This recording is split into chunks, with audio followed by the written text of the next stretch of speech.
Tout le monde aime l'original, non? Tout le monde aime le vrai, les bonnes choses. Pourquoi vous restez avec le faux alors? Sortez. Et ces gens-là, ils sont dans la magie, dans l'hypnose. Si tu ne pries pas Dieu, si tu ne mets pas en pratique la parole de Dieu, eh bien, tu vas tomber dans leur piège, dans leur filet, et tu seras de victime de plus. Jean 10, 10 à 14. Je lis au nom de Dieu. Oh là là. Mais j'ai toujours des restrictions.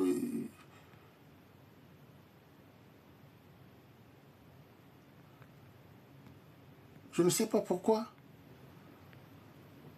Il restreint mon live, je ne sais pas pourquoi. Bon, bref.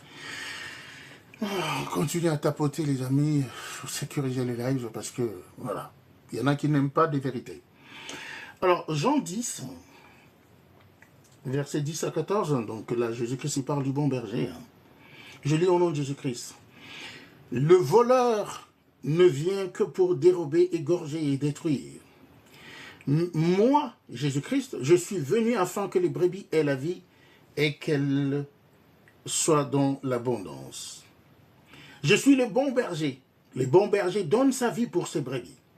12. Mais le mercenaire, qui n'est pas le berger et à qui n'appartiennent pas les brebis, voit venir le loup, abandonne les brebis et prend la fuite. Et le loup les ravit et les disperse. 13. Les mercenaires s'enfuient parce qu'il est mercenaire et qui ne se met point en peine des brebis. Je suis le bon berger. Je connais mes brebis et elles me connaissent. Comme le Père me connaît et comme je connais le Père, et je donne ma vie pour mes brebis. 16. J'ai encore d'autres brebis qui ne sont pas de cette bergerie. Celles-là, il faut que je les amène. Elles entendront ma voix et il y aura un seul troupeau, un seul berger. Amen, amen. Jésus-Christ est le bon berger. Voilà pourquoi il faut suivre Jésus-Christ et non suivre les prophètes. Parce qu'un prophète, il a un temps. Il a un temps. Et il va partir.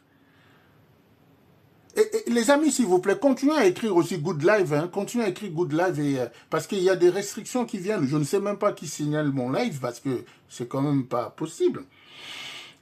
Écrivez quand même Good Live et mettez des cœurs. Et je pense que cela va faire disparaître cette contestation parce qu'il y a une restriction le live est restreint et je ne sais pas pourquoi. Continuez à écrire Good Live parce que à chaque fois que je conteste la restriction, le message TikTok me dit que la contestation n'est pas acceptée. Je ne sais pas. Donc, Jésus-Christ est le bon berger. C'est lui qu'on doit suivre. C'est lui qui est venu donner ça. Mais il y a des mercenaires qui sont maintenant dans la bergerie. C'est des mercenaires. Dès qu'ils ont leur argent et que le danger se présente, ils vont s'enfuir. Ils fouillent, ils laissent les brebis qui seront ravis, qui seront détruits par l'ennemi, le loup. Voyez-vous?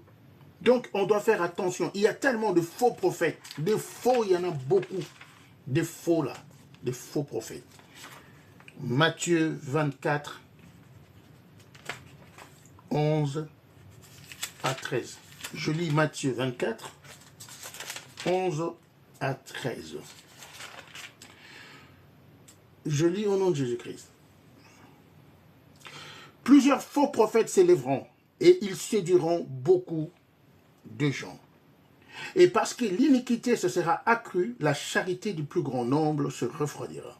Mais celui qui persévérera jusqu'à la fin sera sauvé. Celui qui persévérera jusqu'à la fin sera sauvé. C'est-à-dire, plusieurs faux prophètes s'élèveront vers la fin du temps. Parce que là, le Seigneur Jésus-Christ avertit par rapport à la fin du temps. Que plusieurs faux prophètes vont s'élever. Et c'est ce que nous voyons aujourd'hui, des faux prophètes. Déjà dans une église, quand vous entrez, vous voyez le pasteur habillé en toge. Sortez de cette église. Sortez, le col pastoral, sortez. Celui qui donne de l'eau, sortez. Celui qui donne du sel, sortez. Celui qui donne le mouchoir, sortez. Sortez de ces églises. Sortez de là.